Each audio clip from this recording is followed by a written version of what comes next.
या इंडस्ट्रियल पार्कच्या भूमिपूजनाकरता आम्ही आलो आहोत आणि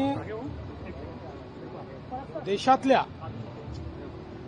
एका अत्याधुनिक अशा प्रकारच्या प्लग अँड प्ले फॅसिलिटीचं हे भूमिपूजन या ठिकाणी झालेलं आहे। विशेषतः ॲडव्हान्स मॅन्युफॅक्चरिंगच्या क्षेत्रामध्ये एक मोठी भूमिका या फॅसिलिटीची असेल। एक्सएसआयओने नागपूरमध्ये नेक्स्ट जेन लॉजिस्टिक पार्क्स आणि इंडस्ट्रियल पार्क तयार केल्यामुळे निश्चितच ग्लोबल सप्लाय चेनमध्ये भारताची जी भूमिका आहे त्याच्यामध्ये एक ॲडिशन म्हणून याच्याकडे आपल्याला पाहता येईल आणि त्यासोबत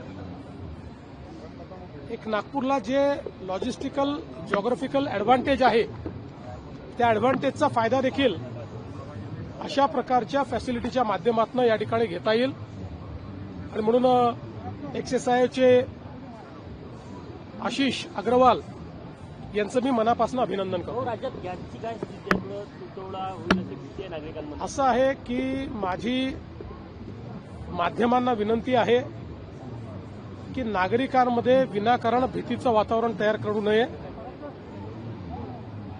जे काही परिस्थिती आहे ती केंद्र सरकार हाताळते, ती केंद्र सरकार सांगते आहे। विनाकारण वेगवेगळ्या बातम्या दाखवून हे घडणार ते घडणार ते घडणार असं सांगून नागरिकांच्या मनामध्ये भीती आणि संभ्रम तयार करणं हे देशाच्या आणि समाजाच्या हितात नाही आणि काल हेच केंद्र सरकारने देखील स्पष्टपणे सांगितलेलं आहे। कालच्या बजेटमध्ये नागपूर आणि विदर्भाला भरभरून मिळालेला आहे, मेट्रो असो किंवा इतर इन्फ्रास्ट्रक्चर। कालच्या बजेटमध्ये महाराष्ट्रालाच भरभरून मिळालेला आहे आणि मग महाराष्ट्राला जेव्हा भरभरून मिळेल तेव्हा विदर्भ कसा मागे राहील? त्यामुळे विदर्भाला आणि महाराष्ट्राला आणि मला असं वाटतं की अनेक गोष्टी असतील पण विदर्भाकरता सगळ्यात मोठा गेम चेंजरचा प्रकल्प हा वैनगंगा नळगंगा इरिगेशन प्रोजेक्ट जो आतापर्यंतच्या आपल्या इतिहासातला सगळ्यात मोठा नदीजोड प्रकल्प आहे त्याला आपण प्रशासकीय मान्यता देऊन काल बजेटमध्ये त्याची घोषणा केलेली आहे।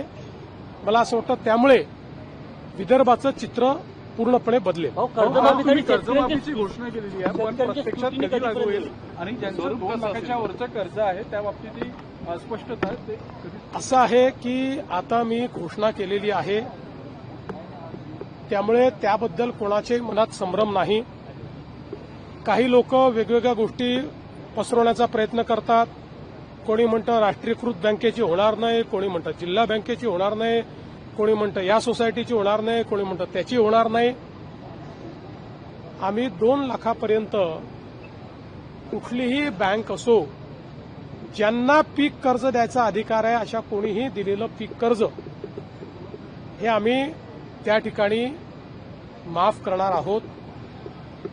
केवळ आमचा प्रयत्न हा आहे माफी शेतकऱ्याला द्यायची आहे, बँकेला नाही। त्यामुळे शेतकऱ्याला फायदा झाला पाहिजे याकरता त्याच्यावर आम्ही वर्किंग करतो आहोत। आम्ही यापूर्वीच सांगितलेलं आहे की 30 जूनच्या आधी आपण कर्जमाफी करणार आहोत। त्यामुळे आता बजेटमध्ये ती आली असल्यामुळे आता पुढच्या कारवाईला सुरू होईल। कमिटी याच्यावर काम करते, कमिटी बाकी सगळ्या गोष्टी या ठिकाणी सांगेल। एवढंच सांगतो जुन्या कुठल्याही कर्जमाफीपेक्षा चांगली ही कर्जमाफी असेल।